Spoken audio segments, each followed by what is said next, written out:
নানা আয়োজনে বর্ষবরণ করেছে রাজধানীবাসী। ঢাকার বিভিন্ন প্রান্তে উৎসবের আয়োজন থাকলেও সবাই ছুটে আসেন ঢাকা বিশ্ববিদ্যালয় এলাকায়।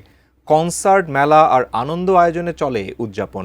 ঢাকা বিশ্ববিদ্যালয় এলাকা ঘুরে গিয়াসউদ্দিন মামুনের ছবিতে বর্ষবরণের আয়োজন নিয়ে আরও জানাচ্ছেন ওয়ালিউল সাকিব। বাংলা পঞ্জিকার পাতায় ঘুরেছে বছর, 1431কে বিদায় জানিয়ে এসেছে 1432 বঙ্গাব্দ। তাই তো বর্ষবরণের আয়োজনে মেতেছে নগরবাসী। পুরনোকে ঝেড়ে ফেলে নতুনের আহ্বানে অবগাহন। উৎসবের জোয়ারে ভেঙেছে আনন্দের বাঁধ।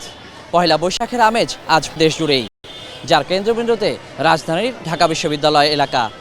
চারুকলা, টিএসসি, কলাভবন সংলগ্ন বটতলা, কার্জন হল সহ পুরো ঢাকা বিশ্ববিদ্যালয় এলাকায় দিনভর ছড়িয়েছে বৈশাখের রং। বন্ধু, পরিজন, প্রিয়জন আর পরিবার নিয়ে আনন্দ যজ্ঞে মাতেন সবাই।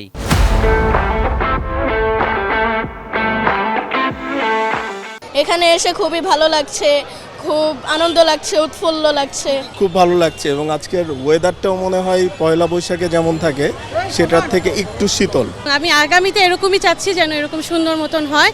শুভ নববর্ষ সবাইকে। এখানে এসে আমার অনেক ভালো লাগছে। অনেকদিন পর দেখলাম শোভাযাত্রা, আমার অনেক ভালো লাগছে। এবারের পহেলা বৈশাখ আয়োজনে তৃপ্তি ছড়িয়েছে সবার মাঝেই। ভিন্ন মাত্রা যোগ করেছে বড় পরিসরের পরিপাটি আয়োজন। গত কয়েক বছরের নববর্ষটা একসাথে এইবারে উদযাপন হচ্ছে, তো সব পুরো 3-4 বছর আনন্দটা একসাথে আমরা এই বছর উদযাপন করছি।